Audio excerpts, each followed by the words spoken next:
It's not on Facebook.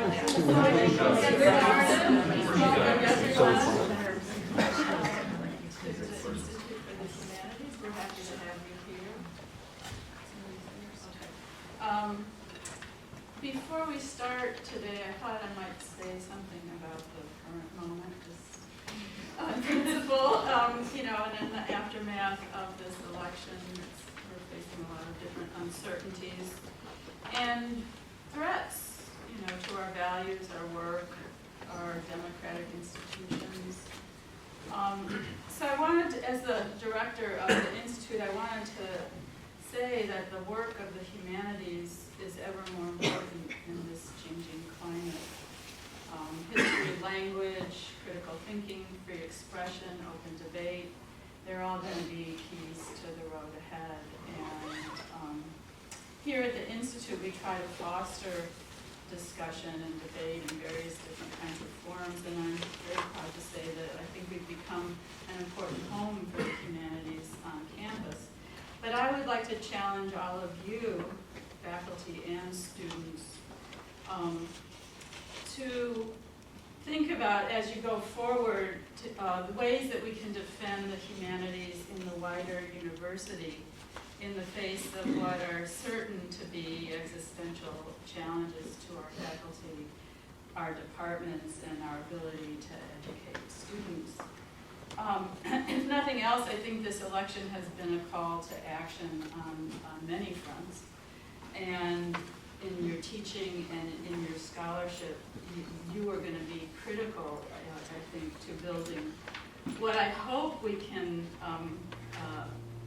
come to a public culture that's democratic, diverse, and intellectually vibrant. So I think the topic for today's lecture, Seeing Like a State, is actually very apt for the moment.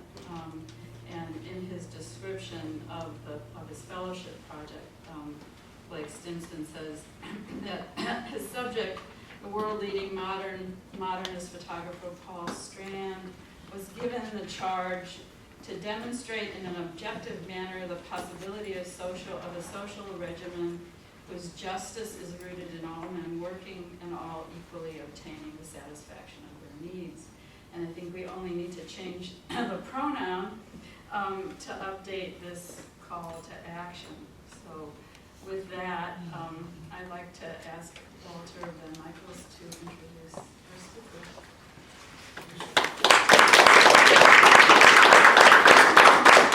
I got nothing on the current moment. So, as someone, since like the worst grade I ever got and the most boring class I ever took at college was an art history class. It's always seemed to me like weird that I've ended up hanging out with art historians. I mean, hanging out's kind of complicated. Blake, with characteristic graciousness, usually refers to me as a wannabe art historian. But I take that kindly. Sort of sticking with it. I just think I had to actually make a list of sort of some of the art historians, so I didn't write much down, but I wrote down. So it started out with Michael Fried and Svetlana Albers, and then Todd Cronin, Charles Palermo, and a guy called Mike Shryak. And in the room today, or they're all in the room today, some are, That would be Hannah Higgins and Lee Zarkias, and of course today's speaker, Blake Stimson. When you put that list together, they actually haven't got a lot in common. I tried to find a kind of like through line, but totally, the only one I could find was willing to put up with me, so that didn't seem like enough. So what I'd say, something then not about what they have in common, but what I think distinguishes Blake and his work. And there are at least two ways in which Blake's work does seem to me distinctive, aside from being, in ways it's not distinctive in this group, super smart and really interesting. And one of them is that it is, and I guess I'm struck by this because it's very much the opposite of how I do. It's very methodical. So what I mean by that is like, so those of you who have the opportunity to hear Blake's presentation here in the Institute seminar a couple of weeks ago, it began with the Grey-Moss Square. So I think there are two kinds of people in the world. People who, when the Grey-Moss Square goes up, think, oh good, snap your attention. So I think they must be like the 1%. And then there's like everybody else who thinks, oh my God. And you start thinking, thank God for smartphones, and you're thinking game on. So, but this is a kind of mark of, I think, what is really interesting about Blake's work is that, so even me, I'm like one of the sort of foremost, I'm sorry, I actually cannot remember what the Grey-Moss Square is supposed to do. I can't, you know, I couldn't do it right now, although I just heard a kind of eloquent account of it like 3 weeks ago. But in fact, it was kind of fascinating, and it really suggests something which I very much admire, as I say, partly because it's so different from my own modes of proceeding, the way in which a kind of systematic laying out of a set of, well, problematic, you know, the kind of overlapping set of problematics can be extremely powerful, and more powerful still when you think it, you know, we don't realize it's going to be. So the second thing I would say, and this is maybe less obvious about Blake's work, is that I think it's, and I mean this completely in a good way. In fact, I would identify with it. It's very, in a certain sense, idealistic. That's my trouble. It's idealistic. So I'm thinking about, where did Blake get this idealism from, you know? So the idealism, I think, is totally built into seeing like a state. Blake is one of the few historians in the world who think that's a good thing. I also think it's a good thing. Stalin would have beaten Trump, you know, it's so what do you, and I actually, so I took a look at his CV, you know, you don't really, you look at your colleagues' CVs, usually you get a list of books on an occasion like this, but I looked a little closer into the CV. So I didn't know he went to Middlebury, but that's like anybody can go to Middlebury. But I didn't know that his bachelor's degree is in religion, so that could happen to anyone too. What I really didn't know was that his senior thesis considered the theme of alienation in the cultural criticism of Paul Tillich in the 1950s and Christopher Lasch in the 1970s. Anybody who's going to write about Paul Tillich has really gone far down the rabbit hole. But you probably don't know who Paul Tillich is, just as well, in this way. But you have to be kind of serious about a certain idea of what the public good would be, and a certain and be worried about what alienation from the public good might be, in order to begin to think about that set of problems. I think it comes out, I'm really glad that you gave up the religion. I'm really glad you gave up Paul Tillich, otherwise I would never do it. But I think that the through line, insofar as there is one, from that senior thesis to seeing like a state, is real. And there's a third thing I want to say too, which is not just Blake specific, although it is very much Blake. And this is something, so when Blake and the Lees came to UIC, I didn't know either one of them. And I knew his work a little bit. But you know, if you're in any kind of situation, this really does go back to what Sue was saying. So one of the things that I like about UIC, and so we seem to be important about UIC, is that we have a serious pedagogical mission, which we take seriously. Even at the upper levels of the administration, we take it seriously. And that is a public good. We have an intellectual culture based in humanities, where the areas I know best, where we take ourselves seriously and where we, in fact, carry on a public intellectual life. And the Institute has always been central to that public intellectual life. You know, for me, it's kind of important because left to my own devices, I just would be like, you know, checking basketball scores. It's really useful in a world where you're supposed to have ideas and think about things and exchange them with others. And beyond that, we've had in our own way, one that is now deeply, deeply threatened by the Trump administration, a public local life of our own. So when Blanket Elise showed up, what became immediately obvious to me within a meeting of 45 seconds, was that they had, would never have occurred to them not to become contributors to all those aspects of our public life. So this is Elise too, so you're not speaking today, and find somebody else to introduce you the day where you are.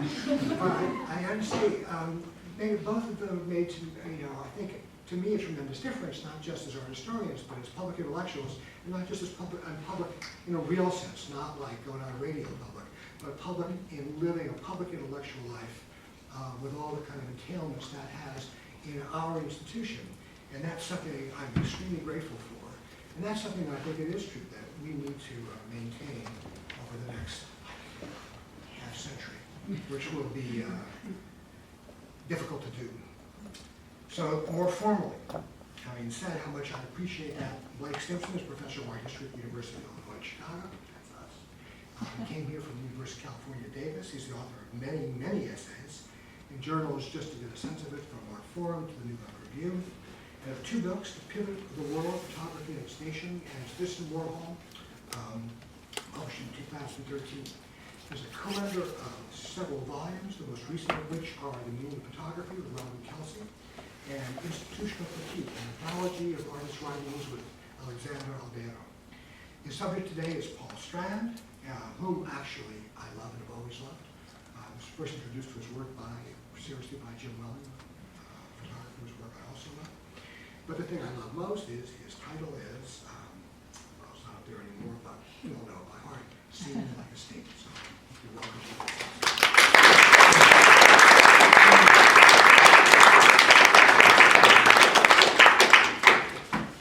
Give me just a second to get this back up and running.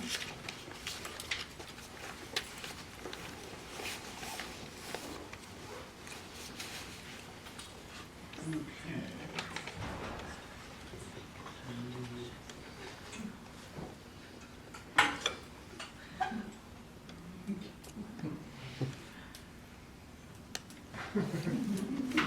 Okay. Catherine writes a little tribute to me.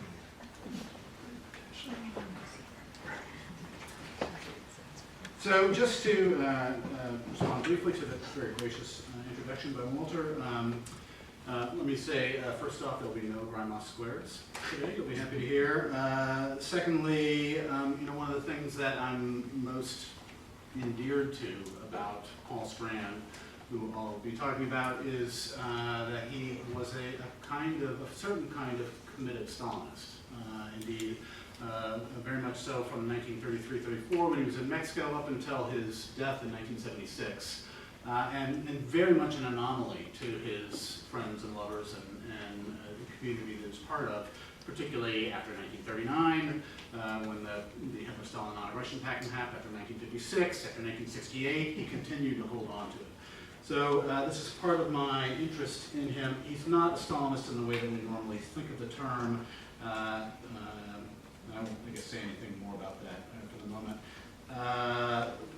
Thirdly, let me just say that the idealism of my college paper on Tillich, my 21-year-old attempt at writing something on cultural criticism in the 50s and the 70s, that is still very much with me, as Walter suggested, and is very much part of this project. I think that will come through.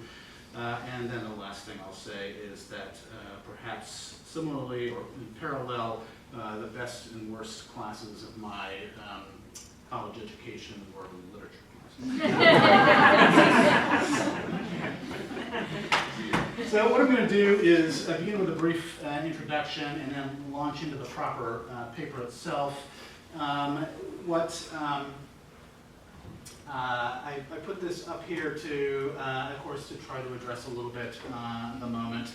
This, of course, is the split in education in the vote, right? And what you see is a dramatic turn with those with some college or less, going towards Trump, and those with college grad or more heading towards Hillary, right? And of course, this is something that's very much, should be at least, very much present for us as educators, as students, as scholars, as critics, and so on, or I want it to be, I want it to be something serious. The second one, and this is in part me trying to take on that time-honored approach to wooing one's audience by making us all feel really bad. But roughly put, these are this is income based on education, right? And so roughly put, we might say that these are Trump voters, or the swing vote for Trump, right? And this is us, right? And so, of course, one of the ways to think about a graph like this is that in this split that we see here, right, from here, right, is a kind of exploitation, right? A kind of consequence that we need to somehow be accountable to. And if we look at this and think of it in these terms, Trump and us, right, that of course the class resentment that might be represented here makes just a whole lot of sense, right? So of course then the question becomes, what do we do about that, right? And the paper in a way tries to get at that. Let's see here. Okay, so I'm just going to run through a few things real quickly. This is a quote by Gayatri Spivak from 2011. It's not something that I want to make too much of a claim about, but I think it's useful to think about. So even 20 years ago, when people spoke of the university in the abstract, they were referring to the faculty. Nowadays, when they speak of the university, they're referring to the administration. So the idea, of course, is that somehow this split that we see here is culturally tied to this, to the degree to which this might be true. So too with David Graeber writing a couple of years ago, saying almost all the emerging theoretical foci of the 1980s, which he broadly associates with the loose idea of postmodernism, identity, creative consumption, flows and scapes, and so on, particularly as enshrined in what might be termed vulgar Foucauldianism, that came to dominate so many ostensibly oppositional academic disciplines at the time, came to enshrine the particular class experience of the professional managerial class as universal truths, right? That is a world of networks and networkings. Okay, and of course, this is us again, right? The professional managerial class, he's saying, and that we've somehow imported into higher education the values of that class position, right, that have led to this split, is sort of the implication. Again, there are lots of holes we could poke in this if we wanted to, but I think on some general way we can say that it has some traction, okay? In particular, I'm interested in this last part here, that what defines us as a class is the idea of networks and networking. And I'm going to be talking about that fairly extensively as we move on. So my title, of course, borrows a title of a book published in 1999 by David Scott called Seeing Like a State, right? And my premise is that his version of Seeing Like a State is something like those PMC, professional managerial class values, right? That contribute to this. And at the heart of that is the concept of networking, or the network, as opposed to the idea of the state. This is a book that is very critical of the idea of the state. There's some more chairs up here if you want to come down here. Of course, an argument like this is very critical of the state, right? It's not a surprise that it got picked up by the Cato Institute, right? This is the Cato Institute, formerly known as the Charles Koch Institute, right? It is a very libertarian think tank, right? And he was the sort of guest of honor that was being feted and so on in this exchange. And he, what they say down here is, of course the state, causes all these problems. We know this, we understand this, we've known this for a long time. And then Scott provocatively says that sometimes big corporations do it too, right? So he kind of let himself off the hook a little bit, right, and had a little critical intervention, but it was pretty well contained by the apparatus there. So now, actually historically, in terms of thinking about, that's a little bit better, thinking about the context that we're in, I want to think about two different classes of scholarship. These are a bunch of art history books, basically, from 1989 to roughly 2010. And all of them are taking on one form or another of the idea of visual culture as opposed to art, right? They're shifting it from that art historical category, art with a capital A, to the basically anthropological category of culture with a small c, right? All of them might be said to embody or take up the position that Hans Belting in 1989 argues for, which is the idea that if there was an image before the idea of art, before the age of art, then there's going to be an image after it, right? So he's assuming that, you know, the age of art roughly begins in the 18th century, right? That's where we get art with a capital A, right? Before that, there was an image. There was images functioning all different ways. And in the wake of that. So what's of concern for us, or what we're going to think about, is that idea of there being an age after art, right? And of course, we might think about this in relationship to the idea of the network, in relationship to the idea of the end of the state, perhaps, right? And in relationship to the recent election. Also, I'll just call your attention to the use of the Duchamp image right here on Alfred Gell's book, which I'll come back to briefly in a second. And the second category of scholarship mostly comes out of anthropology, but these are two art catalogs right here, and they're all working with an idea of neo-animism, right? They're embracing the category of animism. This is partly motivated by this article in 1999 right here, which picks up the idea of animism together with this thing called relational epistemology, which for our purposes is very much like the idea of network. Also draw your attention to the use of image here, which I'll come back to as well right here. And so what we see in the Marais image, right, the Duchamp image, this is a drawing by Charles Darwin in 1937, drawing out the basic argument of evolution, you know, sketching in the argument for himself, right?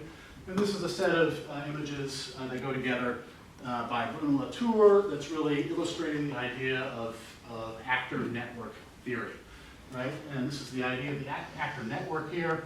And for our purposes, this is the idea of the state, or what Bruno Latour calls with a capital S society, taking that from Margaret Thatcher. So what I'm thinking about is all these things as illustrations of the idea of the network. Okay? What I'm going to do really in this paper is talk about the prehistory of this in the middle of the 20th century and how we develop these ideas. Finally, we want to associate this, we might also associate this not only with evolution, but also with the idea of social evolution, right? That we associate particularly with Herbert Spencer, right? And of course, the basic premise of Spencer's thought was this: the function of liberalism in the past was that of putting a limit to the powers of kings. The function of true liberalism in the future will be that of putting a limit to the power of parliaments, right? And we might say that this, you know, these words could have come out of Bannon's name. This is Stephen Bannon, the Breitbart News guy, who was just appointed by Trump to be part of his cabinet. So we might think about these all as part of our values and the nexus we're in. And finally, I want to think about these in relationship to these numbers, that is to say, our rising income compared to those of the Trump supporters, right? And how we might think about these lines in relationship to these lines. And then finally, again, in relationship to this set of lines, which is this is a Strand photograph, which I'll be talking about fairly extensively in a couple of minutes. So to the paper proper.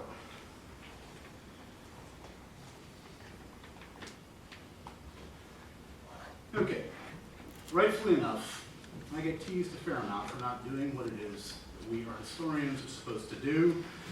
And that is looking closely at pictures and drawing critical historical insights from their forms. To try to rescue my honor in front of my colleagues and represent the discipline with its due dignity to others, let me begin by asserting before you and the art historical gods above that, in fact, I do that. It just rarely makes it out of the private enclave of my study into the public life of my writing and talks. Indeed, as a spokesperson for the discipline, it often seems like I'm working on a never-ending introduction that is yet to get to its proper object of analysis. Alas, that is pretty much what will happen here today as well. But I will make at least a start at correcting my bad habit by turning quickly to some pictures and formal observations, beginning with this characteristic photograph taken by Paul Strand in his garden at the age of 81. After a couple of preliminaries about how we experience time. My topic is Strand's special capacity to see like state, and what that might mean for us today, but I will be approaching this question of political comportment with the distinctive means that art history puts at our disposal by first considering our experience of form itself. This will also require several longish sidebars about self-defeating habits of mind and heart that corrupt that experience of form, for Strand in his day, equally if not more so for us in our own, but in the end I will return to the pictures as I should. So for preliminary number one on time. In a late polemical challenge to what we have since come to call new media art, Clement Greenberg offered a summary of why visual art had once been taken to be the highest of the art forms.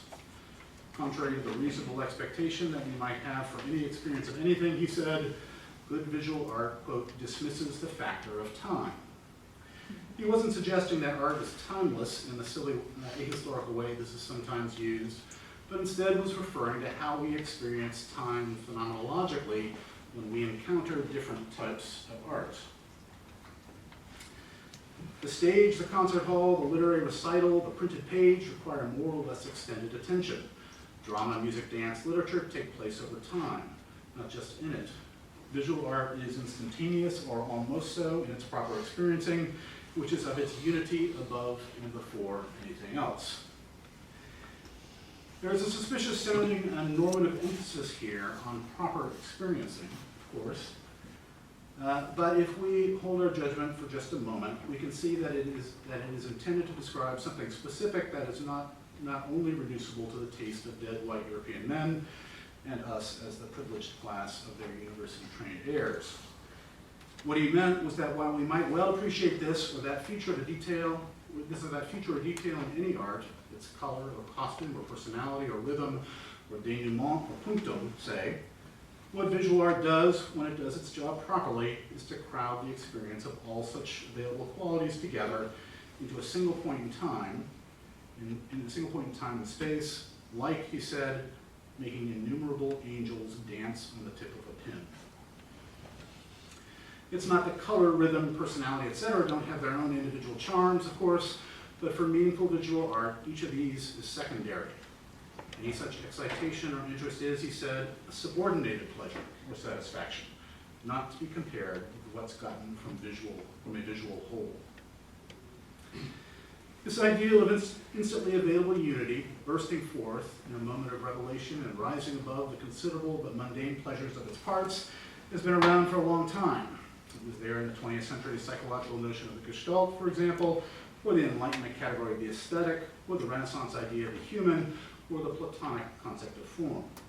Kant put it this way about philosophy and its counter-ideal, but it applies equally to his understanding of art if we remember that his accounts of art and philosophy both are fundamentally at odds with the sort of preordained forms of understanding that we sometimes associate with terms like dogma and ideology. Under the reign of reason, our cognitions must by no means be permitted to form a rhapsody, he said, but instead must form a system. So too, it has always been there in the monotheistic tradition's belief about a unitary God and its accompanying organization of its faithful, just as it has in the latter-day extensions of this idea into gemeinschaftliche notions about peoples, nations, or communities, or the gesellschaftliche institutions of society, class, and state. The experience of unity that Greenberg refers to, in other words, is no different from that which allows Marx and Engels to close their manifesto with the slogan, "Workers of the world unite," and fully believe that their audience would understand the idiom and be drawn into its fantastical ideal.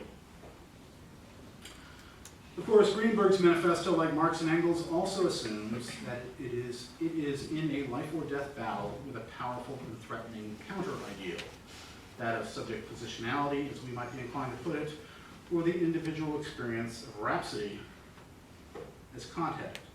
This is the ideal given form to by narrative voice, or real response, or melodic line, or dramatic denouement, or dancerly sequence that Greenberg heir Michael Fried called theatricality. Of course, it's not that drama, music, dance, and literature are evil in and of themselves, any more than our banal day-to-day existential encounter with the world is so in and of itself. It's just that on their own, without the grace of the unifying principle of visual art, pushing these art forms, without that without the unifying principle of visual art pushing against their violence of flow with its violence of system, these art forms temporalize, narrativize, individualize, rhizomize, atomize, and liberalize in the way that Marx and Engels meant when they said, all that is solid melts into air, all that is holy is profaned. By their very disciplinarity, drama, music, dance, and literature may well be said to be antique or archaic forms, just as might be said about visual art, but that would belie the ways that their existential temporality sallies forth through the steroid-enhanced new media of our day, neoliberalizing every nook and recess of our way of being in the world. Good soldier on behalf of the German idealist tradition that he was, Greenberg's argument was that the experience that visual art's instantaneity provides is the condition of possibility for the form of resistance we sometimes call solidarity. The temporality provided by forms such as drama, music, literature, or the internet, in the long line of philosophical, social, political, and economic thought which supports them, by contrast, pushes us back towards the fervent but self-defeating political imaginary that we sometimes now call intersectionality. In so doing, this second formal wave experienced time addresses us as consumers rather than comrades, despite its best intentions, and thereby forfeits its own power, that is to say, our power, to those that already have way more than their fair share. And of course, this calls for the kind of ritual invocation of these statistics that we all know very well about the redistribution of wealth that's happened over the last 50 years, 40 years. Okay, so preliminary number 2. When she was 12 or so, my daughter Louise delighted in this joke about cats and dogs, then much circulated among the middle school set. Suffice it to say that dog food, my favorite thing, and day 983 of my captivity, continue to this day to be household memes. So too, a year later, with this bit from the Pixar Disney movie Up. Let me just play it in just a couple of seconds. My master made me this collar. He is a good and smart master, and he made me this collar so that I may talk to squirrels. My master is good. Okay.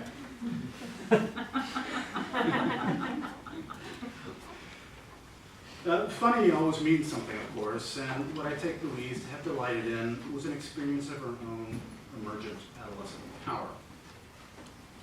Now, power was not just the joke's resonances with her newly found adolescent capacity to challenge her father's authority, although surely they did that too, but also the way they helped her to understand the modern relationship between temporality and freedom that we long ago learned from the likes of Kant and Hegel, Nietzsche and Freud. Freedom, for although Nietzsche was the synthesis or sublimation necessary to join the vast power of collective thought and action that we associate with the history of science, say, or the history of medicine, or the history of art, or the history of politics, or we should have the history of literature. And freedom as represented by the cat and dog, by contrast, is defined by repetition compulsion, as Freud had it, eternal recurrence from Nietzsche, or Hegel's bad infinity, or Marx's large notion of ideology. That is, one is confined to one's immediate desires, rather than experiencing them part as a collective enterprise, and thus vulnerable to being led by the nose. What Louise delighted in, I think, was her emerging adolescent understanding of the freedom that comes from cooperation, from not being shackled to one's needs because one has access and contributes to the shared infrastructure of society. Of course, neither joke modeled the alternative freedom of the Nietzschean Übermensch's will to power. The cat is not an Uber cat who escapes the woeful captivity, his woeful captivity, just as the dog is not an Uber dog who breaks her owner's hold to catch the squirrel.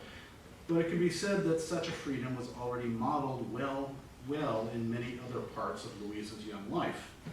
We could look to Uber itself, which entered our lives when Louise was 15, of course, but in her case, it was the economic theories and government policies that have liberated the uber rich from the shackles of public accountability by defunding public education over the course of her lifetime, that caught her attention and has become a focus for her final year as an economics major at UC Berkeley.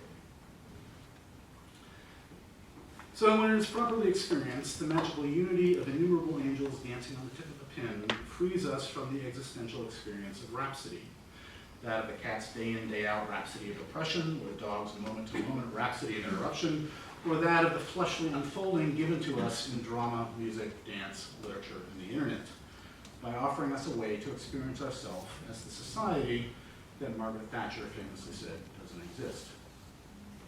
We all crave freedom, of course, but depending on our degree of privilege, the opportunism of our politics, and or the depth of our liberal delusion, we seek to be freed from one of two conditions that others impose on us, either the confines of animal fleshly need or the enclosure of humanity in the form of that abstraction called society that purportedly doesn't exist.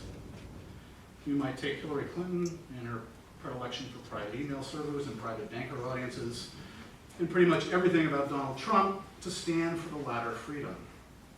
By contrast, the idea of freedom that Clement Greenberg and Paul Strand shared with Marx before them, Jews as they were all, was the former.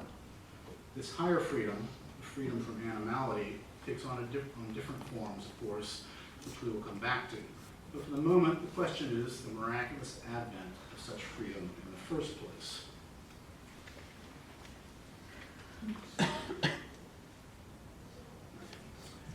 Now, we might begin our formal analysis, finally looking at pictures, with the most rudimentary kind of visual experience. That is, simply seeing something. In the parlance of the so-called new materialists like Bruno Latour, we could call it becoming attached to a thing. Or in the language of the old Marxian materialists, we could say it is the reification or thingification of our attachment to things. Or in our own shorthand, we could just say squirrel. The experience, in other words, this is just something that catches our attention, just like the squirrel caught the dog's attention. The experience is one of something catching our eye. Perhaps the thing of interest is shiny, or it moves, or it alerts our survival instincts by bearing the signs of food, or sex, or money, or danger. I am speaking as if we are on one side and the thing is on the other, but in fact, we can occupy either position. From the thing's perspective, it is the experience that Frantz Fanon had when a child spotted him and called out to his mother, "Look, a Negro," whereas from the side of seeing, it is the asocial singularity that comes to us with stronger feelings like fear, or greed, or lust, or rage, or acute hunger, or thirst. In our relatively boring example of Strand's photograph, our attention might be caught by a little bit of shimmer or extra brightness on a single strand pulled away from the pack. Or not. It depends. Such animal attention is born of bodily need, and sometimes we are alert to stimuli in our environment, and other times we are drowsy with comfort or distracted by other more pressing demands. The next step in the experiential chain of seeing is already our breakthrough, the moment that we turn away from our animality towards becoming human. It too is very simple, but now at one level or dimension greater in complexity than the first. If our initial experience was marked by a point in time and space, the squirrel, the shiny thing, the beautiful or alien other, the squirrel mark, our next experience is of a second squirrel, or a shiny thing, but not as another iteration in the sense of Nietzsche's eternal occurrence or Hegel's bad infinity, as illustrated by the dog and cat, but instead in the way that two points combine together to form a compound entity, a line.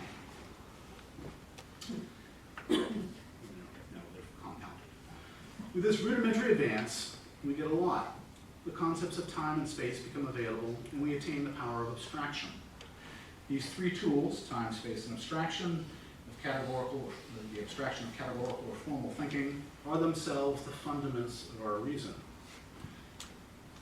When we then compound our initial unity of 2 points with a third, we are off to the races with the makings of proper science and a proper aesthetics both. In so doing, we tend to piece together the once isolated bits that have caught our attention in order to find meaningful pattern or collective coherence or meaningful form. The most primitive version of this process is the sort that happens when we see constellations in the sky, for example, or human and animal forms in clouds, or find the shape of the Virgin Mary in a water stain, such as the one not too far from here in Bucktown a decade or so ago. If we indulge ourselves in this human capacity, we can do the same for the Strand photograph and see the main mass of dead bellflower shoots as hair-like, with our one stray strand outlining the kind of impassive, undifferentiated, monodimensional visage or face we sometimes see in New Yorker cartoons. And a character is overwhelmed or confounded by the situation at hand. So you see hair, face, and again. Our third element, the leaf at the bottom, might in turn stand for a raspberry blowing tongue, contradicting that impassivity with New Yorker-like humor, and thus perhaps expressing our feelings about the ridiculous question, is it art? Of course, most of us will be no more insistent on such an interpretation than we would insist that the water stain in the Fullerton Avenue underpass is a product of divine revelation, or that this or that overpriced decoration is definitively a work of art. What we might be invested in, however, is our capacity to make and find meaning in the ephemeral world, and our desire to share it in and debate that meaning with others. In other words, we see things in the world, and that desire to see things and that capacity to see things is something that the premise is something that we value tremendously. Noam Chomsky offers a way to think about this process that is helpful in part because of its radical simplicity, or as he calls it, its minimalism. It looks as if there was a sudden great leap forward in our human history, he says. Some small genetic modifications somehow that rewired the brain slightly made this human capacity available. You got an operation that enables you to take mental objects already constructed and make bigger mental objects out of them. That's merge. As soon as you have that, you have an infinite variety of hierarchically structured expressions available to you. That is, then you have science, then you have aesthetics. Chomsky's term merge is pretty useful, I think. It indicates the lever of abstract thought, born of the capacity to think two things at once, and then a third and a fourth, and so on. But even more important than its simple analytical clarification of such powers for our purposes is its somewhat coy or euphemistic allusion to the pleasures of abstract thought, as if it's trying to sidestep more sensitive terms like intercourse, say, or marrying, or bonding, or reproducing. Abstract thought, after all, is not just the capacity to think 2 points at the same time in such a way that they give definition to a line. It is equally so the capacity to understand one's own need, desire, or intention together with that of another in such a way that it gives definition to a contract, or language, or love.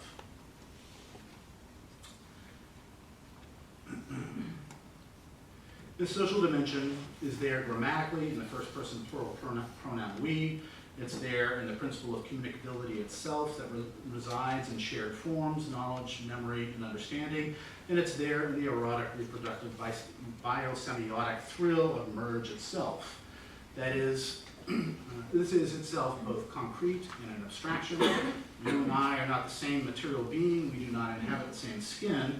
And as such, when we say we take up an abstract, transcendental point of view.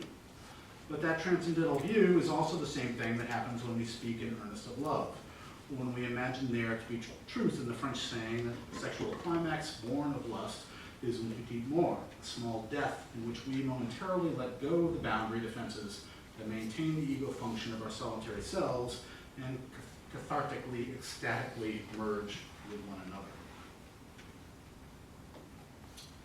Okay, on to sidebar one now. So, this last sexier notion of merge, the way in which we move beyond the singular thingly thrill of seeing and bond with the capacity of others, having that same experience through form, is the special concern of art history as a discipline. Like anything of real truth and value, it is a contested field. It has defenders and figures such as Kant, Marx, Greenberg, and Chomsky, who have felt compelled to point to the moment of the merge again and again and again, and it has detractors such as Nietzsche, Thatcher, and Latour, and others to be discussed momentarily, who have insisted with equal determination that the merge Chomsky speaks of does not exist. The modern defense of this principle has been described in myriad ways, at least since Kant, but we might allow leading 20th century art historian Erwin Panofsky to be our advocate.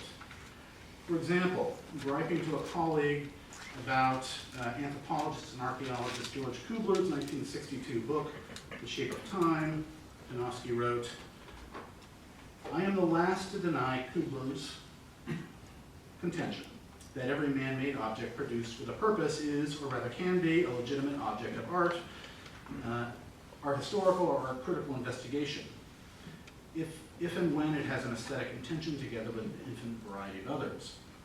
But the fact remains that we ourselves must realize and qualify that intention, otherwise there will be no rationalizable difference between the descriptions of a motor car by an engineer and an art historian. And for this realization and qualification, we need to explore what the artist had in mind, including in certain cases iconological content, and in all cases an autonomous frame of reference determined only by artistic Grundproblem. Panofsky is defending a position he had been committed to since at least 1920, but he is clearly on the defensive, and for good reason. By 1965, Kubler had already long arrived as the philosophical touchstone for a generation of New York artists that had finally succeeding in shifting the Grundproblem of contemporary art from a European-centered emphasis on sensuous material production to a rapidly globalizing Americanism that prized contingent semi-direct consumption. Panofsky's material claim was that we ourselves must realize and qualify the object as an index of intention grappling with form through our own sensuous experience. Abandoning this old aestheticist European notion of art appreciation, Kubler declared, quote, "The answer is a negation," and defined the mode of our experience of art accordingly as mechanical iteration. Actuality is when the lighthouse is dark between flashes. It is the instant between the ticks of the watch. It is a void interval slipping forever through time, the rupture between past and future, the gap at the poles of the revolving magnetic field, infinitesimally small but ultimately real. It is the interchronic pause when nothing is happening. It is the void between events. Yet the instant of actuality is all we can know directly. The rest of time emerges only in signals relayed to us at this instant. The nature of a signal is that its message is neither here nor now, but there and then. It is a signal. It is a past. If it is a signal, it is a past action, no longer embraced by the now of present being. The perception of signal happens now, but its impulse and its transmission happen then. Those of you who know the work of arch Kublerians, Robert Morris, Donald Judd, and Robert Smithson, in a long line of their influence visible in the work of almost any artist that you can think of working today, will immediately feel the resonance. By making art into an iterative experience of signal modulation in the temporal flow of things, the role of the artist and art appreciator as active meaning producers was reduced to the mechanical, desubjectivized perception of the impulse and transmission of history that has always already happened there and then. When Kubler and his heirs avoided admitting it directly, even in their most gleeful moments, there is a positive pleasure to be had in that dark void of actuality for our purposes, the pleasure we know well. It is the exercise of our sensorium in response to the momentary thingness of squirrel, or the iteration of our animal attentiveness again and again in the flow of things that rushes by us in the flow of time, like the manna from heaven, and sediments into place, like the layers and layers and layers of posts on your wall. Indeed, aesthetic experience in the mid-century world, people like Kubler, Morris, Stimson, and Judd, and pretty much everyone else, would anticipate the Facebook like button stimulus. Interest either gathers around a thing through a simple iteration and its signal is amplified, Kubler would say, or it doesn't. And yet that initial animal desire for the thing is drained away entropically, leaving nothing but the dead sediment of archaeological evidence behind.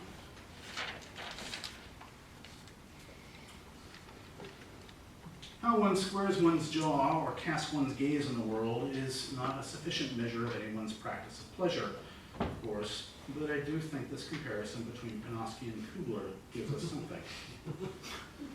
The picture of Panofsky is about the right date, but we need to interpolate the halfway point between how Kubler comports himself here in the 1980s and this youthful 30-something portrait from the 40s. Body language is always about the play of boundaries, of self-assertion and deference to others, of marking a thing with your attention and engaging it in a way that allows that thing to mark you. Panofsky's comportment can be taken to suggest one way with things, just as Kubler's can be another, but the pairing can also be seen, as it would certainly have been by Morris Judd and Smithson, for example, to be an illustration of Oedipal conquest and displacement. Between Kubler's penetrating stare and Panofsky's asymmetrical detumescence, we might see the great post-war tide of the global postmoderns animalizing and infantilizing polymorphous perversity, pushing aside the old Eurocentric modern's humanist dream of sublimation, at least with the intimate corridors of the then still male-dominated Ivy League art history departments. Okay, sidebar number 2, I'm just going to skip for time, but basically, it is, well understood, and it was understood from the beginning the role that information theory played in Kubler's development. And so this is just running through some of that information theory. One thing I'll do though is just stop here and say that we might think about these boxes, right, in a medieval example, a Renaissance example, and a modern example, as representing 3 different notions of the subject. And of course, we understand well the way in which something like linear perspective produces the idea of the subject. This is a long discussed thing in art history and everywhere else. So too, we can think about the orders of medieval literature, medieval art, and so on, producing a certain kind of subject. The premise here is that we might also think about Claude Shannon's boxes with arrows between them, right, as producing our version of subjectivity, the subjectivity that we work with today. Right? And I won't address that directly, but you'll kind of get the point when I get into the next sidebar.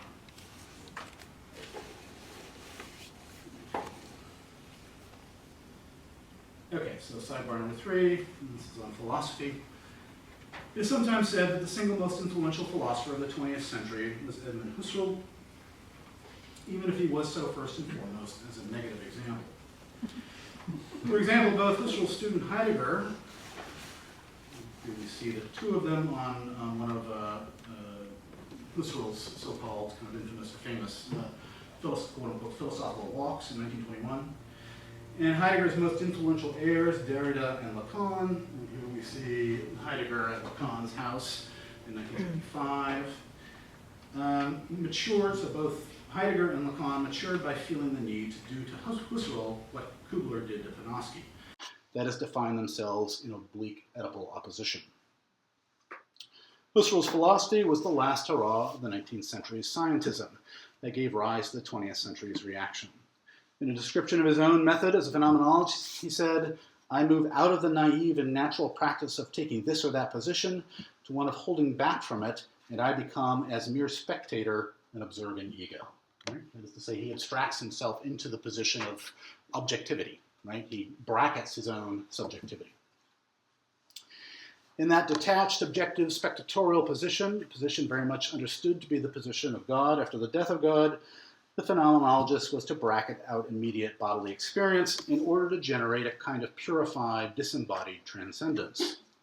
It was this claim to purity and transcendence in science like objectivity that Heidegger and his heirs responded by insisting on what they took to be a kind of materialism, that phenomena should not be experienced in their abstracted essential character, but instead in their material immediacy.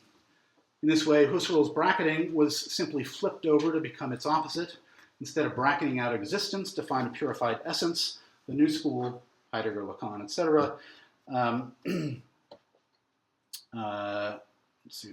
new school would bracket essence to find a purified existence.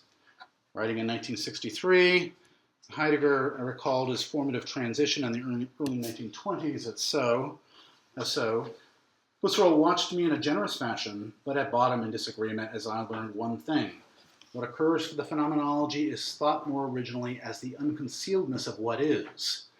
The more decisively this insight became clear to me, the more pressing the question became, whence and how is it determined what must be experienced as the things themselves in accordance with the principle of phenomenology?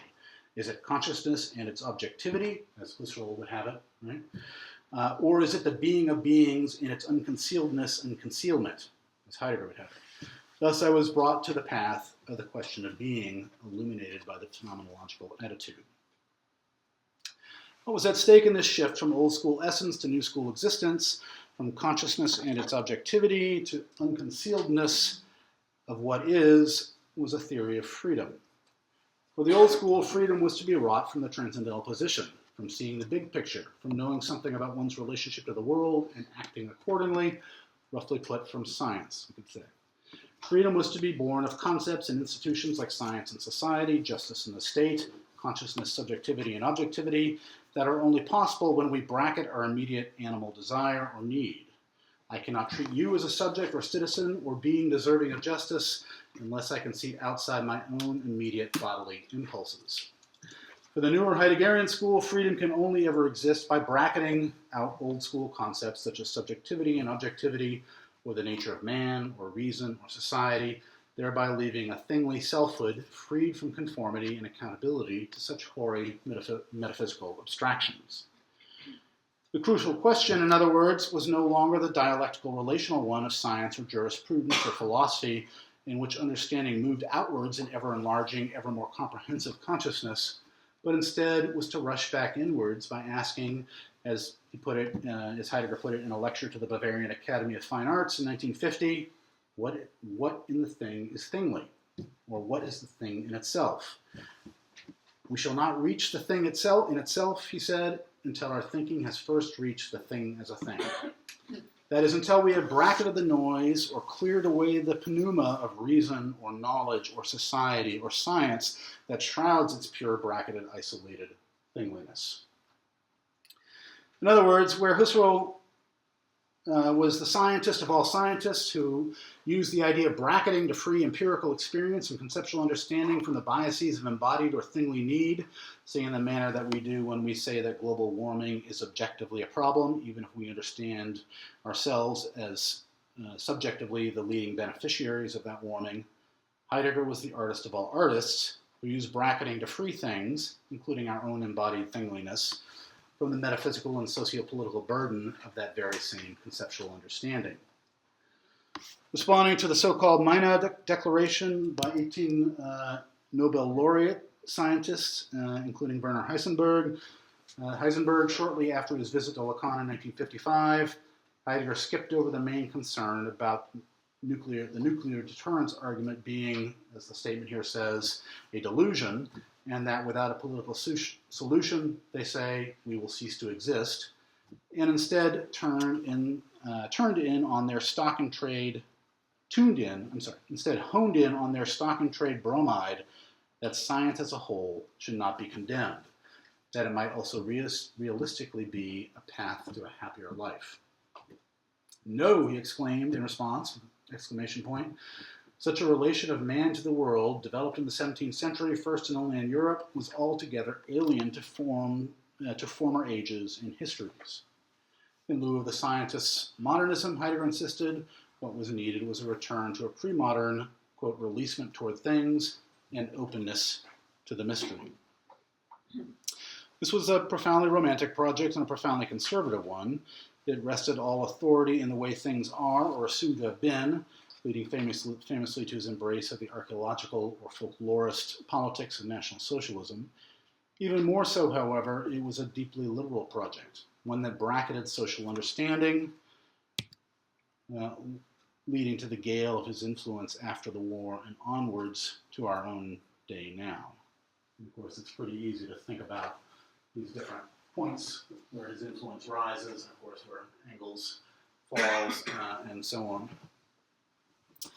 As Hannah Arendt put it in 1946, by bringing Dasein back to the self without any detour by way of man, the question of the meaning of being has fundamentally been given up, and replaced with a question more fundamental to this philosophy, that is the question of the meaning of the self.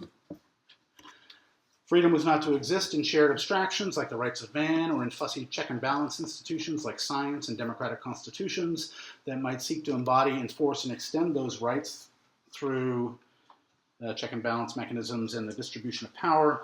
Instead, freedom was to be found in the call of the raw thingliness of things itself, that in the end could only be made available to us when the burden of power is lifted from our shoulders by the raw might of post-democratic, post-enlightenment, postmodern authority. Indeed, it's exactly this authority that we might associate with Trump, right? That's the appeal. The free play of difference, subject to the enclosure of the big other, the extra-institutional freedom of the Parliament of Things, and the ever-present threat of it being wiped away in a second by the state of exception, the bodily immediacy of the bracketed pre-human experience we name squirrel, as the new norm for the increasingly unchecked, ever more groping, ever more violating, ever more taking what it wants, tiny invisible hands of the market. Sorry, I had to include this. This system would constitute our new way of being in the world and relating to each other. We can access the feeling of Heidegger's idea of freedom easily in his much discussed account of Van Gogh's paintings, shoe paintings, as the, quote, disclosure of what the equipment, the pair of peasant shoes, in truth is. That is, the truth for Heidegger of Van Gogh's worn pair of shoes is its disclosure of the encounter with necessity, the encounter that draws our attention to things shiny, or that move, or that alert our survival instincts by bearing the signs of food or sex or money or danger or suffering. The truth of our encounter with bare life. This is his account of the shoes. The shoes vibrate with the silent call of the earth, its silent gift of the ripening grain, its unexplained self-refusal in the wintry field. The equipment is pervaded by uncomplaining worry as to the certainty of bread, wordless joy, having once more withstood want, trembling before the impending birth, and shivering at the surrounding menace of death. This equipment belongs to the earth and finds protection in the world of the peasant woman. From out of this protected belonging, the equipment itself rises to its resting within itself. That is to say, it rises to the thingliness of its thinghood. The key emphases here for our purposes are about the silence of the call, the unexplained self-refusal, the wordlessness of the joy, and the mute self-containment of the thing resting within itself. This is a statement that is full of feeling, and thus full of self, of course, but feeling that is circumscribed and confined by an abstract system. Beings, is one of Heidegger's technical terms, is being spelled with a Y, B-E-Y-N-G. As Heidegger came to call it, beginning in the early 1930s, the shape of time, as Kubler would call it in 1962, or the idea of network, as we call it now. That is to say, it is desocializing, dehumanizing. For example, we might start with a very simple interpretation, such as these shoes convey the ravages of time. Or use Heidegger's own wording, from out of the dark opening of the well-worn insides of the shoes, the toil of the worker's tread stares forth. With this image in hand, we can see with Heidegger how we are drawn into two equally compelling but opposing ways of being, one that is emotional and poetic, and the other detached and philosophical. And that it is the tension between these two that the full experience of being, network, or shape of time arises. The first asks us to empathize with the ravages of time. For example, I might ask you to see the ways in which my keyboard is old and worn like Van Gogh's shoes, and thus to reflect on the woeful condition of my toil down here in the salt mines. The second invites us to lean back in our armchairs, stroke our chins, and philosophize about the day in, day out, generation after generation, animate, inanimate, and everything in between experience of time. I get old and die, shoes get old and die, even Siri, insofar as she is embodied in my computer, will get old and die. And the communal sediment of our bones pile up as cumulative mythopoetic place. Put in more recent parlance, such as the ecology of our vibrantly materiality as things. By collapsing empathic poetic and armchair philosophical into a unified experience, in other words, we achieve Heidegger's inversion of Husserl's bracketing. The capacity for enlightenment given to us by language, memory, solidarity, love, and other aspects of human social life is reduced to void, to the interchronic perception of a signal that happens now, even though its genesis happened there and then, to the dead pulse of bare thingliness, the mechanical reaction of mere embodied life. It is plaintive feeling rendered no different from the dreary monotony given by Smithson, Morris, and Judd.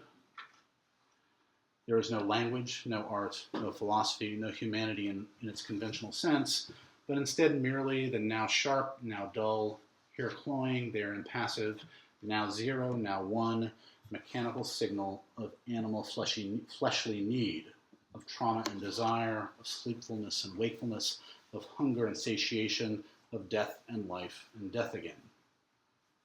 In Heidegger's eyes, these shoes are not of a being in the world whose labor through a historically determined set of socioeconomic relations makes someone like me comfortable and prosperous enough to be able to release myself to the wondrous sedimented thingliness of things. Instead, these are the shoes of a being already in the deathly grip of those things, already pulsating with the signal to noise cadence of the earth, already succumbing to the deathly temporality of literature and theater, music and dance, already giving in, as Clement Greenberg had it, to the maw of kitsch.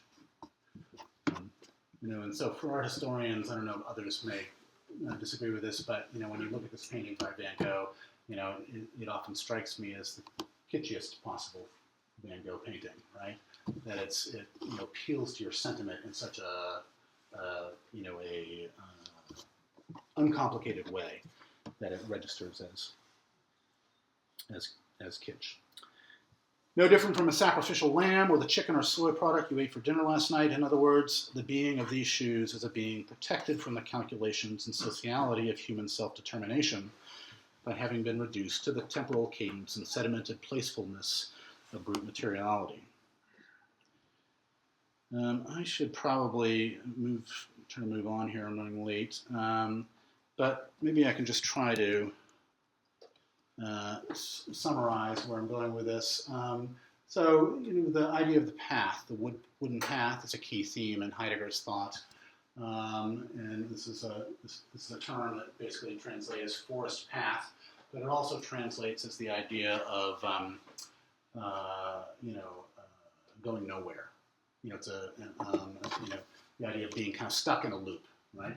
And of course, both meanings were key to Heidegger, right? He wanted this to be this kind of natural experience, and we associate this, but he also wanted the idea of looping in, and that was itself a kind of figure for the idea of thought for him. This is another Path Marks, another book of Heidegger's, where again, he takes up such a theme. So the theme of the path and the idea of a path network is also a kind of centerpiece, a metaphoric centerpiece, or a centerpiece metaphor for neoliberalism as a general phenomenon, particularly as it was developed by Friedrich Hayek. Right? And I'll just read you this little passage here from his account. This just resonates infinitely in the echo chamber of neoliberal theory. The way in which footpaths are formed in a wild, broken country is such an instance of this alternative sociality that he wants to describe, and networked sociality. At first, everyone will seek for himself what seems to him the best path. But the fact that such a path has been used once is likely to make it easier to traverse, and therefore more likely to be used again. And thus, gradually, more and more clearly defined tracks arise and come to be used to the exclusion of other possible ways. Human movements through the region come to conform to a definite pattern, which, although the result of deliberate decisions of many people, has yet not been consciously designed by anyone. And of course, this is where he wants to go with his model of sociality, right? It's against the idea of state planning. Instead, we're just going to have this network of people on paths that are going to produce sets of relations, right, along the way, right? And the idea that this arose, very much in response to Husserl and phenomenology, right? In Hayek's case, they're all part of the same, circle of scholars. We see a kind of consensus that gets built about how we should think about our relationship with the world, right? We should think of ourselves like Heidegger, and not think of ourselves in the form of the system. So we might think about that void, or that position that's described in Latour's terminology. It's the actor and actor network theory, right? In the Claude Shannon diagram that I briefly showed you, it's the box of the receiver versus the pipes that connect the receiver and the transmitter, right? Is a kind of interchronic pause, right? As Kubler talks about it. We might think about how that actually existed, or how that actually felt historically for these thinkers. And of course, one version of it would be Heidegger's famous hut. And so too, we might think of the Great Hotel in Switzerland, where the Mount Pelerin Society, Hayek's society of people who got together throughout the 40s and continue to up to the present to really re-engineer our economy. What that felt like to be in those places and strategizing in the ways that they were. And of course, this is very different from this old notion of space, right? The space of the tennis court here in the famous tennis court oath, right? And we might say it stands opposite to the Darwin's diagram. This is something that Marx recognized. Right from the get-go, Darwin recognizes among beasts and plants his English society with its divisions of labor, competition, and opening up of new markets, inventions, and the Malthusian struggle for existence. It is Hobbes's bellum omnium contra omnis, the war of all against all, right? That is to say, it's the market. It's civil society. It's the market unregulated by any kind of state activity. Again, we might see in these diagrams, right, that same concept, right, of the network of paths, right, which is now very clearly in Hayek's thinking a model for the market, a model for civil society, right? And again, we might invoke the consequences, right, of what this new way of thinking about our position in the world, what the material consequences of that have been, right, of the neoliberal model. So again, this is Latour's two diagrams, right? So this is the network of actor network theory, right? And this is, roughly put, the state or society, right, in his model. And it's that which he wants to be rid of. Maybe I should try to read just a little bit more if you'll bear with me.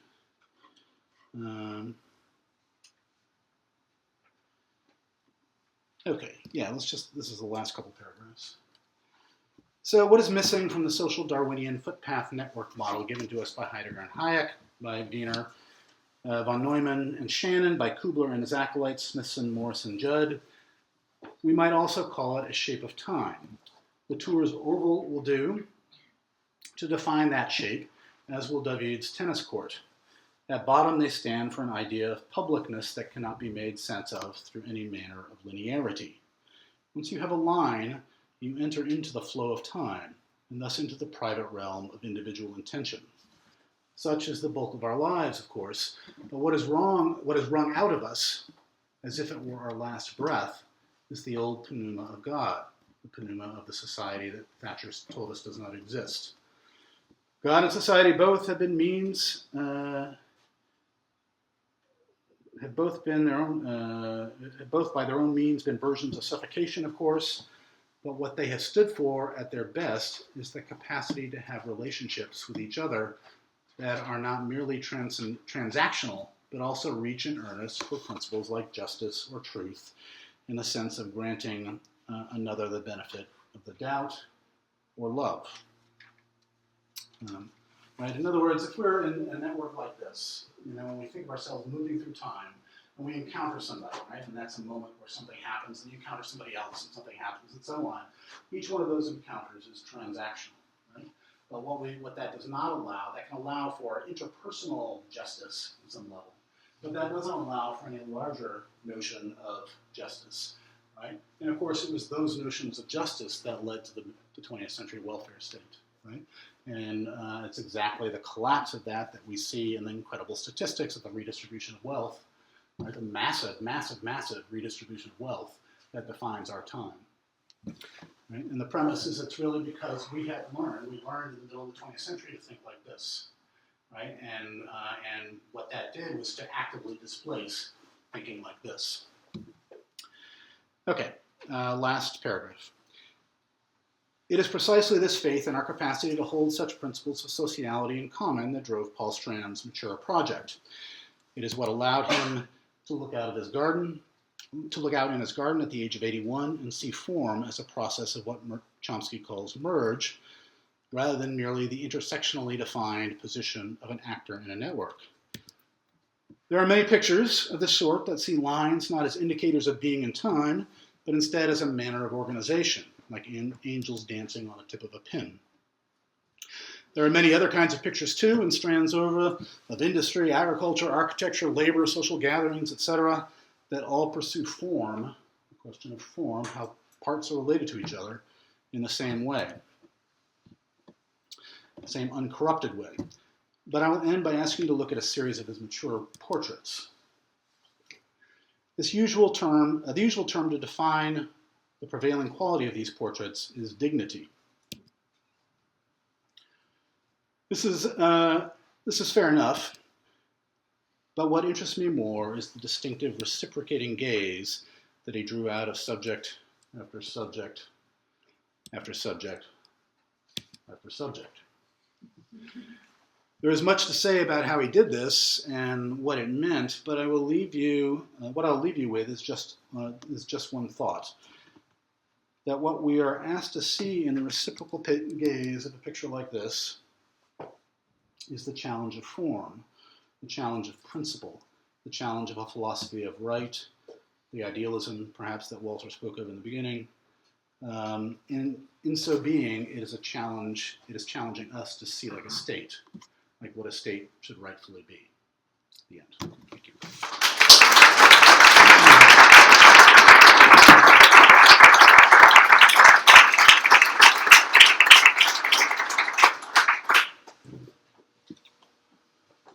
So, criticisms? Declare. Yeah, thank you. So I guess at the end of that, I'm still left wondering where Stalinism fits into all this, and where, particularly, Strand's Stalinism and what you described as being a very different kind of Stalinism. Yeah. No, excellent. I mean, I think so. Strand's Stalinism was basically, he was called a Stalinist by people around him. He wouldn't, I don't think, have really called himself that. He was just a very passionate believer in the idea of actually existing communism. And so what he took was the basic communist premise and said, this can be gotten right, we have to get it right, this is what it means to be human to get this right? And abandoning that aim is foolish, right, and detrimental. So if you see this relationship to form as a relationship to the idea of principle, the idea that we can get all these parts together and think about human relations in a way that allow for the possibility of solidarity, right? Then we can get what Stalin failed to do, right?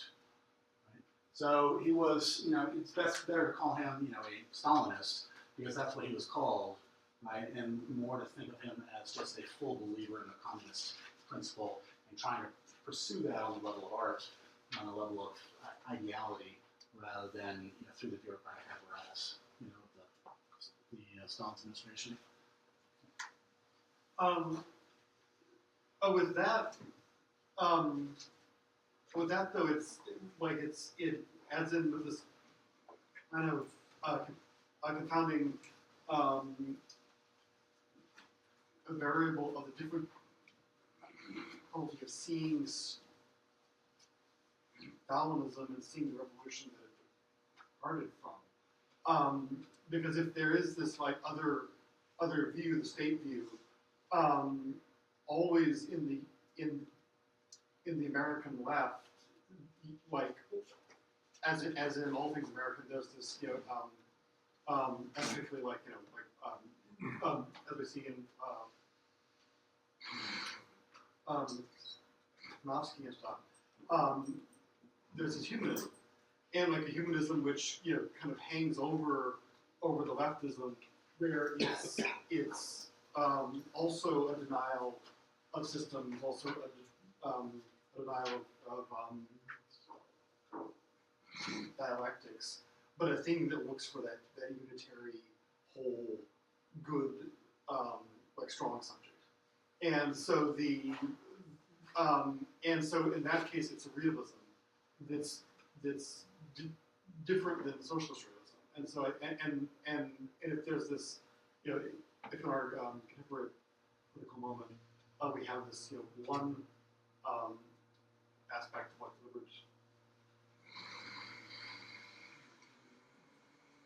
libertarian like non-system, we also have and which would be like the more of the alt-right like shitposting discourse. We have on the other hand we have a reality television star who's now gone from being realistic to being real. And so I think that like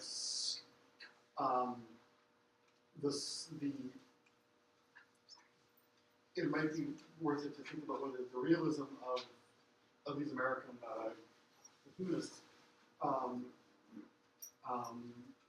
we should also look at Margaret White, who actually goes and looks at the Union and like looks for these faces, As does Strand. which is like as a contrast to both the kind of the realism of a real not yet arrived in socialist realism, and then the abstraction of the Yeah. No, great. I mean, I think the realism of Strand, like the humanism of Strand, I think was the best way to think of it is it's Marxian. That is to say, it rises out of an embodied relationship with the world, an embodied desire for freedom. And the idea that freedom is only achievable when we recognize that part of our nature is, say, to desire food, but also equally part of our nature is to desire love, right? To desire sociality. And those two things are, you can't be divorced from each other. And what this does is this denies a second part of our nature, the desire for love, sociality, etc. Right? And what Strand represents is that effort to continually turn back to it. Now, you made a definition of humanism in the middle there that suggested that it has a kind of, picture of a unified whole that it wants to impose on the world. And certainly there are lots of versions of that. We might call that liberal humanism or, Hillary Clinton humanism or, something along those lines, right? PMC humanism, professional managerial class humanism. But that was not Strand's humanism. And so one of the ways we can see that in the pictures is to see the encounter that's happening between him and the subject, right? That this is not, you don't see him like Margaret White or like lots of other of those 30s photographers imposing a view of the world onto their subjects, right? Producing a kind of propaganda, right? Instead, what you see is him, coming to the level of the person he's getting with and trying to find common principle with them, right? I think if you look at enough of these pictures where they have these really intense gazes, it comes through pretty strongly, one after another, after another, after another. At least, You might have answered it, but I've talked to Blake all the time, but I haven't heard this version of your work. And one thing that surprised me about the talk, and just now your answer to Alan, in some ways made up for this, but maybe it's still something to think about, is that in the space of the talk, modern thought via Husserl is associated with science, and then the reaction to science that then your critique of that is clear. But what I'm more used to in your work is modern thought is more aligned with art or Marx or something more of that embodied feeling meeting system that you just articulated. And so I'm wondering, is that a oversight, or is there something in Strand that it's the pendulum has swung, it has a kind of extremity that the emphasis on system is greater in this work or at this moment, or is that intentional in your talk that modern thought is now called science? Well, that was worked out because of the the role of Husserl in particular, in the talk. It can also, if I had done the part on communications theory, would have played in there more too. But basically what I want to do is say that the idea of science and art are sort of meeting in this, and that is basically the Marxian materialist position, right? Is basically to say it's out of one's body that one engages with the world, and that means taking seriously desire, and that means taking seriously both sides of our desire, food and sociality sides, right? And by doing that, by getting into that materialism, then you get into the realm, the realm of science, but also the realm of art, and so that they should not be divorced. Is that okay? Mark. This has been really fascinating, and I love the contrast that you're coming up with at the end. It did occur to me to ask you though about the role of reciprocation within this image and also in the David image, where reciprocated gesture and of course the reciprocation of oaths and pledges in the French Revolution take such a large role in the conception of the political as such, and also in the French Revolutionary displacement of and repetition of the apparatus of the confessional state, which it opposed in some ways and repeated in other ways. And the confessional state and that model of reciprocation for the state being something that within the 18th century, and by the time you get to the 19th century and beyond, gets to be precisely a sign of its inner weakness. That reciprocation is precisely not what a state is. So I'm just curious. I'm sorry, where are you dating that again? Well, by the time you get to,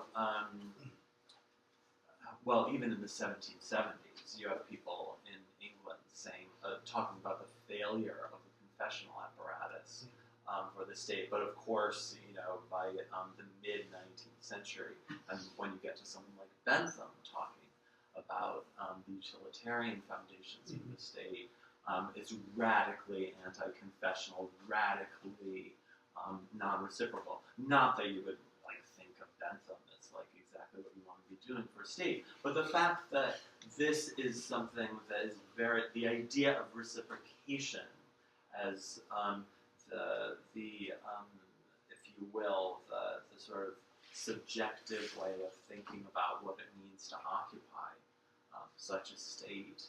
It's by no means the only way of thinking, and it's a highly contested way of thinking. Yeah.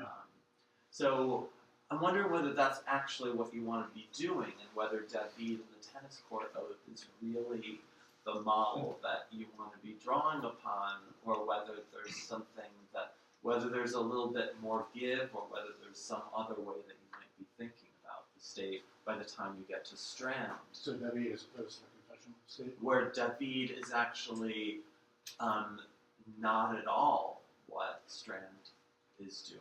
And when you're talking about Strand, it's not quite reciprocation, it's a kind of moment of recognition without reciprocation, or it's like a moment of connection beyond reciprocality or something like that. But whatever it is. I mean, I think if you look at these pictures, that at least the way that I respond to them, is that these people, these photographing, are making demands on, They are. They are making demands on him. I mean, these looks are intense. But we don't know what it is. I guess that's the interesting sure, thing about it. Right, but we don't have to, because what we're talking about is an encounter in the moment. Yeah. Right, and basically what we're talking about really is him looking for that moment where a demand is being placed on him. Yeah, but and I guess recognizing that.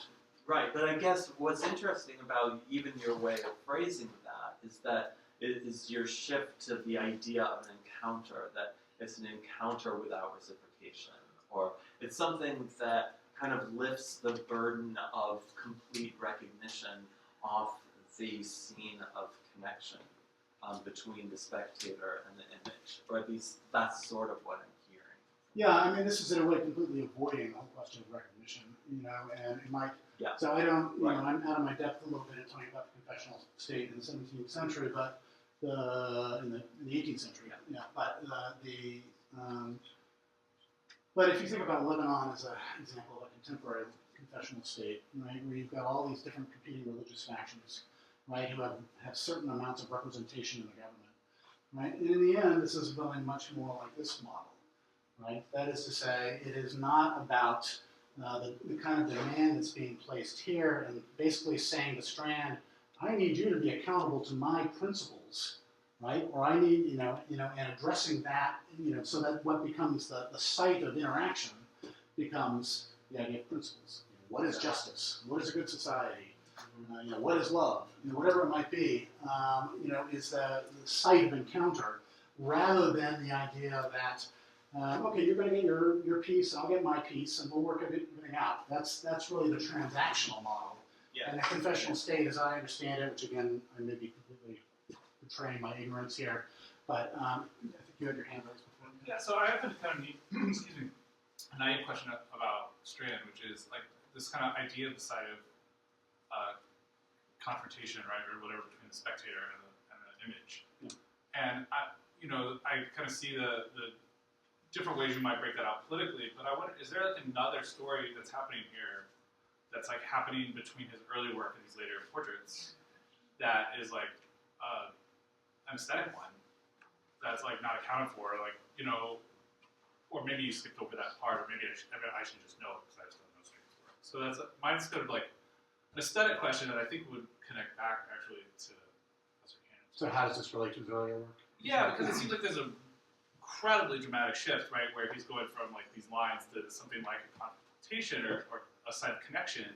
Yeah. But it also seems like that sort of side of connection is like a direct confrontation with the sort of beholder of the book.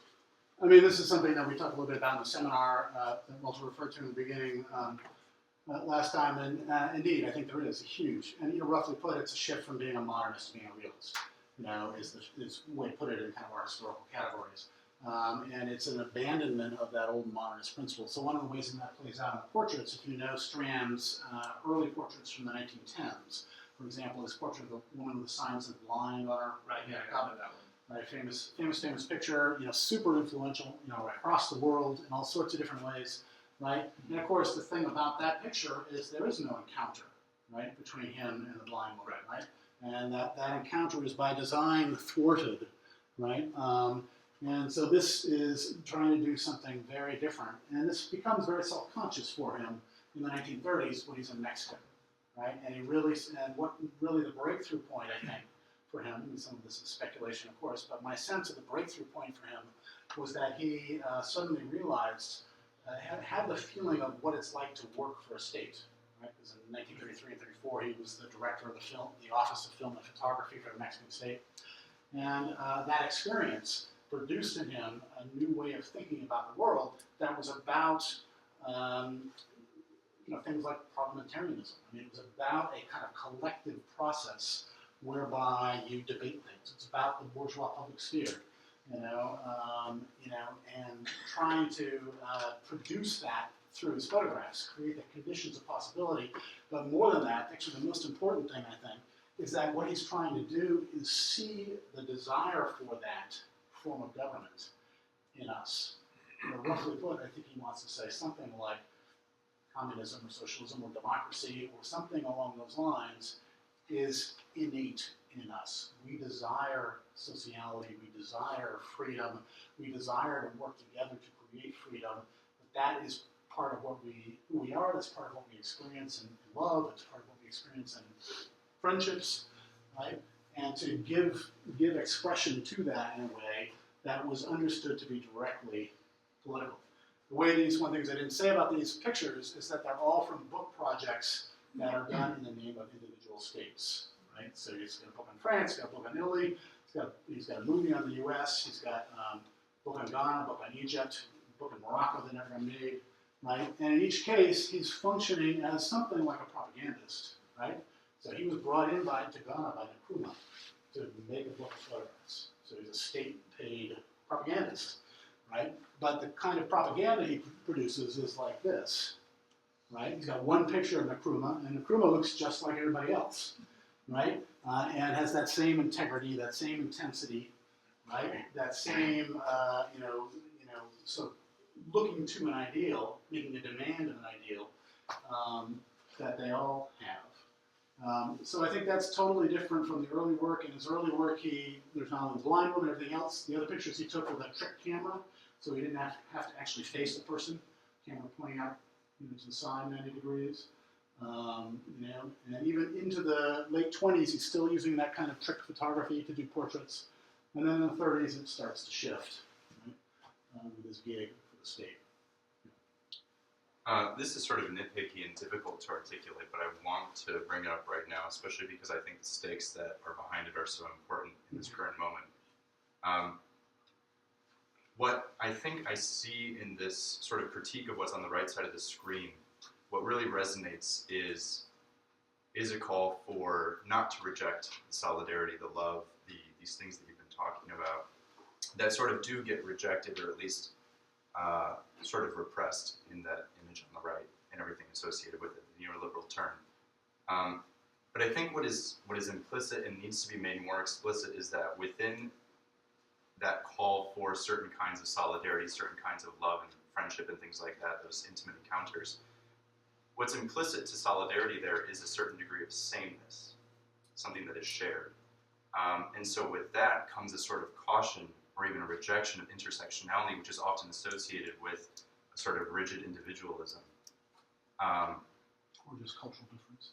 Or just cultural difference, but I would sort of caution against that because there is something to intersectionality that implicates sameness, same difference, shared differences, or rather differences that We're all everyone alike has. in our uniqueness. That kind of Right, which itself sort of involves a new conception of a welfare state, and I think doesn't necessarily have to reject any kind of, welfare state. So you're defending intersectionality. Sort of, like playing at that, because it was brought up, really briefly in the beginning of the presentation, the involvement of intersectionality in this, but I think right now in particular, is there are many calls for solidarity, but there are also all of these calls to recognize intersectionality. There's a lot of tension right now between people who are calling for solidarity and people who are calling for intersectionality, but I think that there's something that they share that could be made more explicit by not rejecting or by not fully embracing the solidarity of sameness. Let me just follow up briefly then. But first off, there's 3 pages of dealing with intersectionality that I cut out. But the gist of it is that the sameness that you're invoking, that I think Strand is seeking, is an old idea of sameness. It is the idea of that embodied desire for freedom, the embodied desire for sociality. So, he could be charged with some kind of homogenous, imprint of human nature, some homogenous definition of human nature. But that definition is really the Enlightenment definition. It has nothing to do with culture, right? It has nothing to do with, normative heterosexuality or normative anything else, right? So instead, we all want the capacity to lay claim to autonomy, to our the future world, right, that we will put forward, and that if you don't allow for that as a normative definition of human nature, right, a humanist definition of human nature, then you screw the pooch. Sorry, you end up here, right? You end up in a transactional model of human relations rather than a one where you're debating the good. So Walter, follow up and then Hannah. So yeah, it was really, I was part of the response to what you just said, kind of questions I had. I missed part of the solidarity part. So there would at least be 2 notions of solidarity. I thought the reason it's important, and this really goes back to sort of Mark's question, a lot to it, and not as much on the confessional state as that would be. But it would be the non-reciprocity, the non-reciprocity here, when I take it you said that these portraits you do not read as a claim for recognition from the other, that is as an exchange between the 2 people. So any solidarity there would not be solidarity between them. It's not, as it were, solidarity. It's a solidarity which is understood, and I take to be the point of understanding it in terms of the state, is it's a solidarity which is in one sense impersonal, and that would be a kind of modernist actually extension, but in another sense, the impersonality is precisely that it is going to be actually in some important way structural and bureaucratic and not a function of, let's say, what we might think of as group solidarity. So if you think about like the current moment, there are a lot of cries for solidarity, but it's not obvious that any of them really, or any of the ones that get much play, are cries for the solidarity that you're describing in Strand. They would be rather cries, and this would be the intersectionality part, they would rather be just different versions. I mean, the critique would be they'd be different versions of doing the Montpellier version, which is to say, that's what you would have, cultural solidarity. That's what you would have, the discourse of allies, instead of the discourse of socialism, let's say. That's what you would have, the discourse of people bonding together to fight, Trump. But you just, from that standpoint, Trump and Trump's enemies would be sort of theoretical level versions of each other. That is, for neither one of them is what you're imagining as the sort of realism of the state, the relevant option.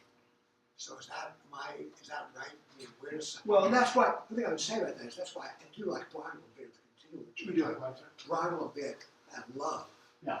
as the continual way of doing this. Because like there's love and there's love, I mean there's so if you left love out for a second, you'd say, no, you're gonna have principles. So principles of love, Sartre said you can't really bargain principles of love. So if you left love out, you wouldn't have principles. And the whole point of intersectionality, solidarity, is you don't need principles. And you wouldn't need principles in those terms. Yeah, I mean, I'm not sure if I followed completely, but if, first of all, there is a kind of process of recognition, so maybe I overspoke to say there's no recognition. But that recognition is never about recognizing difference, right? All it's recognizing is this normative humanist understanding of the desire for freedom, right? And the capacity to exercise that or realize that through the discussion, debate of principles, right? And so what I think Strand pushed him to shove, what he would want to say is something like, that where politics exists in its proper realm is in those kind of core constitutional principles, right? That you try to enshrine as general abstract rules, and not in the day-to-day negotiations that go on in the name of political jockeying for position. That's sort of the realm of civil society, right? And that what he wants to do is hold on to this concept. Really the idea of the human that gave rise to the great 18th century ideals that led to the French Revolution, Haitian Revolution, and so on, right? And say these things are, he's in keeping with Adorno. He's writing at the same time saying, we're being chased back to animality, right? We're losing this human capacity to think in this way, right? This capacity to be in the world in this way. Right, we're being chased back to these wooden paths, just like animals, right? And we've got all these forces that are acting on us to do that, and they're doing it for very concrete reasons, right? It's all about control, it's all about power, it's all about the extraction of wealth, right? It's all about undermining our capacity to function as citizens, right? As rational subjects, right? And so we might say, for example, the great assault on the educational system as being a clear example of that. Of course, there's a lot to gain by keeping people stupid, right? By making the uneducated, Trump saying, I love the uneducated, right? And he does, and they do, generally. And they do for very concrete reasons, because that has allowed for the massive redistribution of wealth, to chase education back, right? And so, Strand wants to hold on to this and says, when we think of ourselves and our social relations this way, we lose the capacity to think this way, and this is the bedrock or the spine or whatever, the ground of our capacity for freedom. I can ask you questions anytime because we work together. Yeah. Well, I think the thing I keep thinking about with the trees on the right, and I'll be very inarticulate, so let's just get that off the table. Is that, you know, trees grow in fractal patterns, and when I see this fragment of the wandering paths, I see in some ways a kind of misrepresentation of looser social geometries. I know I'm going to sort of fly in the face of what a lot of folks in here believe. It seems to me that it's absolutely essential that we can inhabit both domains, because with Trump rising in power, right, when he instrumentalizes his base and enough of the old scene is still in play, we're going to need those cracks and gaps and things to function. So, I mean, for me, the most important thing is a kind of ability to like go back to those other sides that Strand gives us, those pictures of nature, right? And I think I can see, if those are later Strand pictures, and I also am not an expert on Strand, some way that this space and those natural pictures sort of speak to each other as well, and resemble so closely the diagram there on the right. So I don't, as much as I'm sympathetic to the desire to have a kind of strong structure that we all buy into, I agree 100%. I think that and the other image are also part of Strand's vision for how we survive. I mean, I was trying to address that directly, you know, in the presentation, and the idea, and part of it was the silly, you see the face here. Yeah, I was actually thinking more of the trees, but this is fine. I can tolerate this. I mean, the same thing applies. Demonstrating a little flexibility. The same thing applies for both. So basically, the idea is that we can experience this as, you know, life in time, as being in time. You know, and imagine, I'm over here, and I'm over here, and I'm following these lines, and I have these interactions, you know, and so this line crosses that line, and there's a little interaction, and that's really the transactional model. And we can certainly look at the picture that way, right? But my argument would be that Strand did not look at the pictures that way. Right. What he saw them was you know, the idea of some coherent form. Right, but the Right. people who are ideologues of the right would say the same thing about nature as a coherent form. I think that's you know, really old-fashioned, you know, that's a ortho conservative or whatever. That's I don't know anything about this guy. well, in other words, that the right since the middle of the 20th century, right, has shifted with Hayek and others, and what it's shifted to is to, you know, what Boltanski and Chiapello call the new spirit of capitalism. I mean, there's lots of academic references we could bring in here, but they've shifted to a way of being in the world that is all about the network, the path, and they have very clear reasons for doing it, and those clear reasons have completely worked. You know, it's been a complete success, right? And so they've abandoned the old idea of a unified, homogeneous, conservative nature that we're going to, you know, impose on other people, right? And what they've done is gone to this other model, and what that's allowed them to do is exactly what Herbert Spencer wanted to do in the 1880s, right? Which is to get rid of parliaments, right? But if you think of culture as fractal, then you can have both. You can have a total system and something that is organized chaos at the same time. I don't think so. I think the fractal model is Hayek's model. It's Heidegger's model. I just can't resist. Your methodology is reconciling both of these approaches, though, don't you think? I mean, the fact that you're doing networks in the way that you show your slides, in the way that you bring in all these horizontal ideas, and as you're also talking about the abstractions that Strand is trying to inspire, but I feel as if I'm dying to hear you talk about this very distinctive approach that you have of kind of, I mean, the first question that we had, like, what do you mean by saying that he's a Stalinist? And I still am dying to know more about the portraits as who these people are and what the project was. But meanwhile, the talk is taken up by this like very elaborate network of ideas that is completely in sync with the moment that you're describing, and it's so totally like kind of a sort of attack on kind of old school. I mean, it's in some ways it's actually very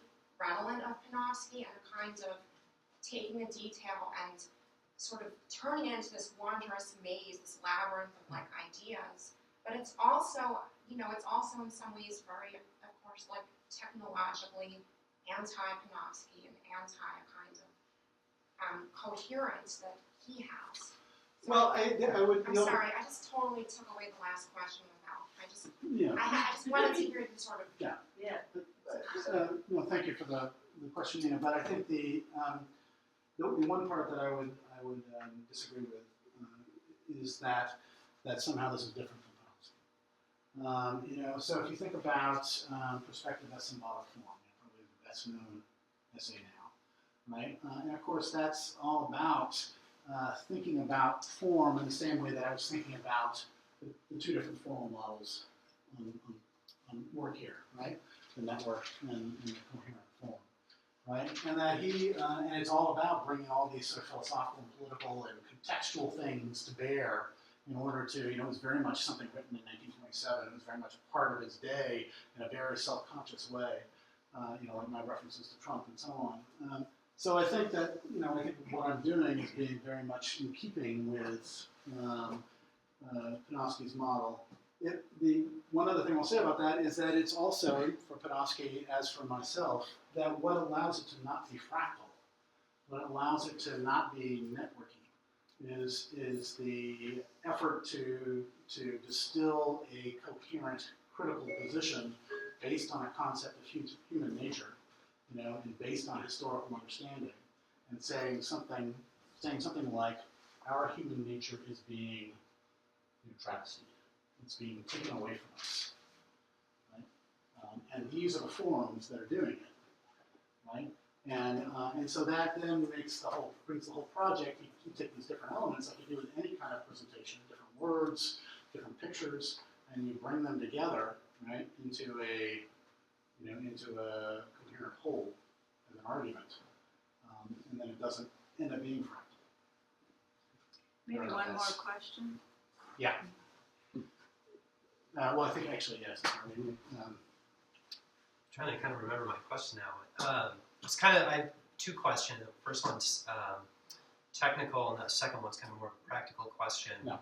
If you'll allow two questions, or you can just answer the first. No. They were kind of provoked by Atticus's comments to you, and I'm wondering if you're kind of trying to describe this sort of Enlightenment, humanist, normative foundation that is kind of at the center point of the counter model you gave to the fractal model, which was a sort of the circle, the oval, invoking the term merge to kind of describe that model. So my technical question is it kind of also sort of like an empty form, like Kant's transcendental X or Hegel's Tyrian with the negative, that it's essentially just is that normative foundation just an empty frame that's essentially filled in by this intercourse that's going on around it, thus producing the publicness, or that is kind of an expression of state form, for example.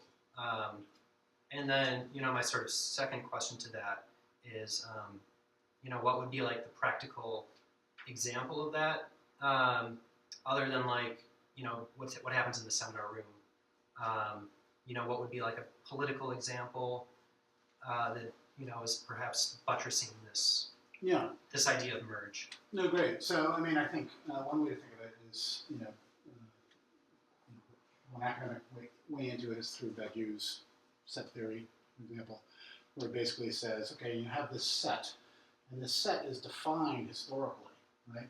And then you've got all these things within the set, and they move about and they arrange themselves, right? But they are defined according to this larger set. And then, another historical moment comes along, another event in his terminology, and that changes. So, roughly put, if you talk about, the Middle Ages and modernity, before and after the French Revolution, or whatever, you see this shift in the way in which we understand our social relations, right? And so, roughly put, the argument is that what happened in the middle of the 20th century with Heidegger and Hayek and communications theory was a Badouian event.